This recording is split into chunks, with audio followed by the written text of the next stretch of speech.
The Black Roses title, actually, it kind of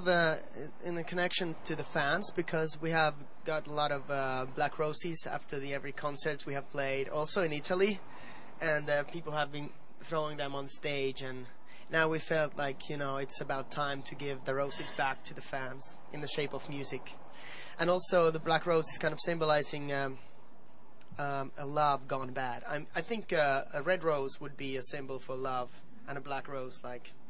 destroyed love or something like that. The album is mostly inspired by the way of making it, because this time around we wanted to make everything kind of backwards. Um, First of all, we wrote a story going through the whole album, like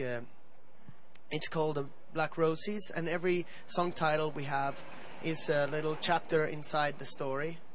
And we had a lot of text and a lot of ideas for the story before we had any music, and that was really interesting way to do it like this, because then we could like look at the story and think like, okay, this part of the story is kind of intense, and let's write a guitar riff that fits this mood perfectly, and it was very kind of artistic way to create an album, and also it was a lot of fun. Most of all, I mean, I feel that we lost the fun and the joy for a moment with the last album. We were too stuck in that image, and we were too much following the recipe how to make a hit song for the Rasmus, and somehow we really wanted to get out of that category and like start all over again. This album took about a year and a half to make, which is a very long time, being in different studios and traveling different places in the world, and also we got a new producer for this album. He's an American man called Desmond Child, and he's really a living legend for us. I mean, I grew up by listening to his songs, like what he's done with Kiss or Alice Cooper or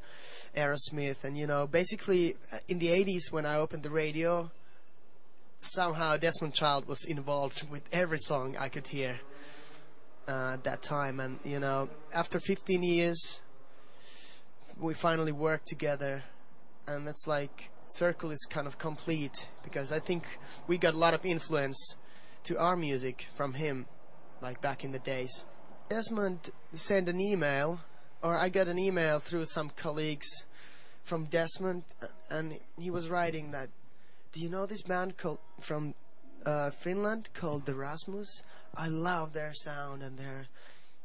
so cool and all these nice things. And I finally got that email on my computer, and I was like, whoa, okay, this is like a jackpot now.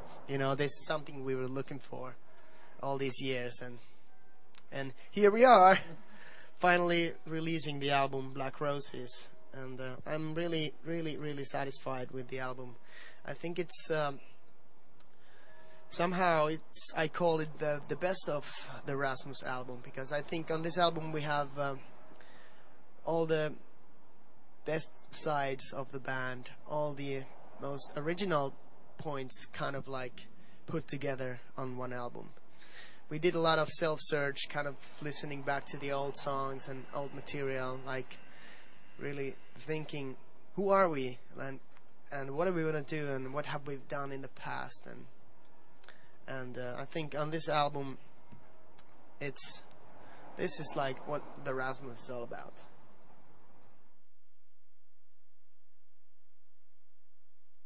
World Without You is the first single from the album, but also it was the last song we wrote for the album, because I was feeling, or we were feeling with the band, that we have a really good album, but one piece is missing, like one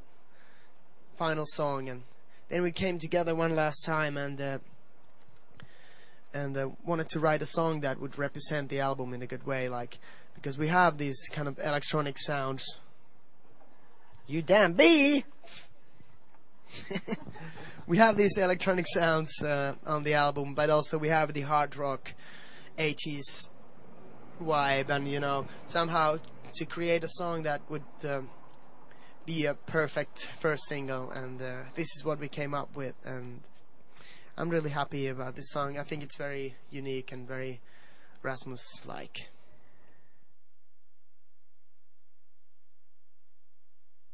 We were doing the video for Living in a World Without You, and there was a little accident also. It was maybe the second last picture we were shooting for the video, and I was being pushed against this huge glass window by this police team that they are arresting me, and it's this scene in the video, and all of a sudden the big glass broke down on my face, hit my eyes and my neck, and like it was a really serious situation there because it could have cut my aorta or something, and the only thing I actually got was a little scratch here on the shoulder, and my finger was cut, but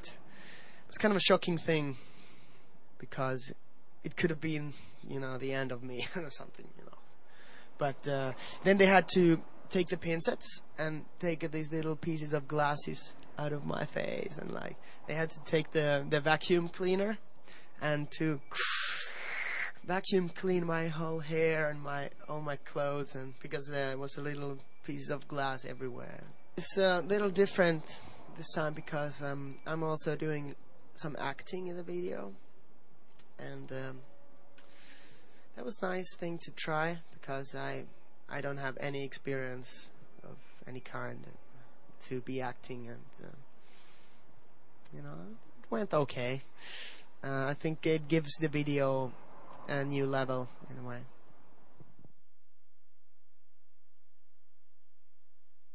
I became a dad this last April, and I have a little son at home waiting for me, and that's a really beautiful thing. I'm really excited about that, and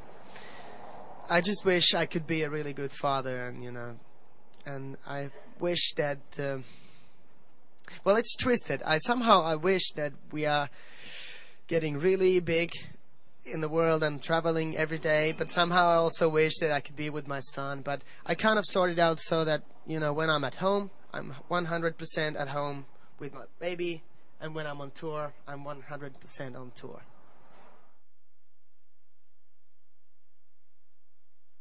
We're just putting the tour plans together now, and looks like we're gonna come to Italy maybe in February next year. So we have to wait a little bit, but that's what's the situation right now. So February we'll come to maybe play a couple of concerts in Italy.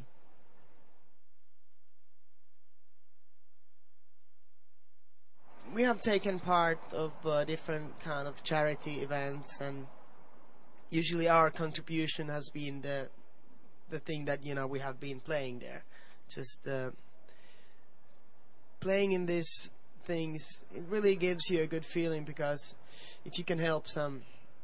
people with just by being on stage for 5 minutes, it's a wonderful thing. And many times I feel that being in a band is actually very selfish